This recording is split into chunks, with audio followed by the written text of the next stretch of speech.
Hi guys, it's Jonathan Rea here, and at the end of an incredible season, I thought now the time to sit down at my home in the Isle of Man and go through my top 5 bikes of all time. And in at number 5 is my KX60 from 1997.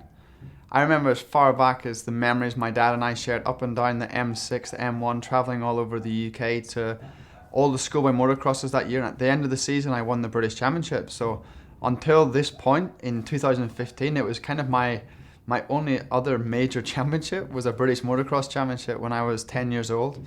So, I mean, we had such fun as a family. I remember stories like we made a shower out of a power washer and drilled Coke bottle, and the stories my dad and I shared with friends along the way was great. And if only racing now at the top level was as much fun as was back then. But my dad gave me an incredible bike that year. He always spent so much money on the engine to give me a fast bike, and we rocked a standard exhaust pipe. I remember that very well because all the UK riders had these fancy exhausts, and we had such a good bike and had an amazing time. And to win in my home race in Ireland at the end of the year was incredible. Number 4, I think my Suzuki 8R bike from 2012 really deserves this slot because I've tried to win the 8R for many years, and through one way or another, with teammates crashing, myself crashing, the whole emotional bond to that race was incredible. So riding the bike was just as important because you needed a bike that was easy to ride, and Honda gave us a good bike that year. The level of the bike was good, my teammate was good, and everything clicked together, and we were able to win the race quite comfortably in the end. And I wouldn't say just the bike as a whole, but that emotional attachment to that race definitely makes that bike fit well within the top 5. At number 3, in 2012 I got the chance to ride the RCV 211V MotoGP bike, and it was an amazing experience, not only to race with a proper racing machine, but also to work with some of the best technicians in the world and learn the GP way of life.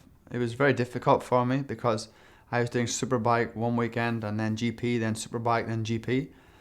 But I really learned a lot and enjoyed my time there, the people there, and riding the bike was like a whirlwind because I didn't have enough time to really understand how to get the best out of the bike, and the technology that goes into the bike and the level of sophistication of the electronics was something I wasn't used to. So I really enjoyed learning about that bike, and I wish that I had a little bit more time, to be honest. In at number 2 is one of the bikes that gives me still the most fun I've ever had is the KX 450F. It's a motocross bike obviously, and I mean I wouldn't be here without motocross, and it's a bike that I throw into my van and go to the local tracks with my friends. Have really good memories of just having packed lunches, sandwiches and drinks, and going and riding all day and stopping and chatting. And I don't need 5 guys to start the bike, an electronic engineer to make sure it works right. It's just me and a jerry can full of fuel and a dirt off-road. It's amazing, and I haven't really had a feeling on any other motorcycle that gives me that sense of freedom than when I jump onto an off-road bike. And at number 1, my all-time favorite motorcycle, with little or no surprise, is the ZX-10R 2015 bike.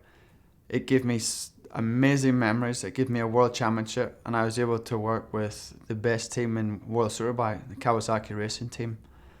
So this bike is without doubt the best bike in the Superbike Championship. Not only were we able to win the Rider Championship this year, but Kawasaki was to win its first ever manufacturer championship. So I think that proves the level of our bike.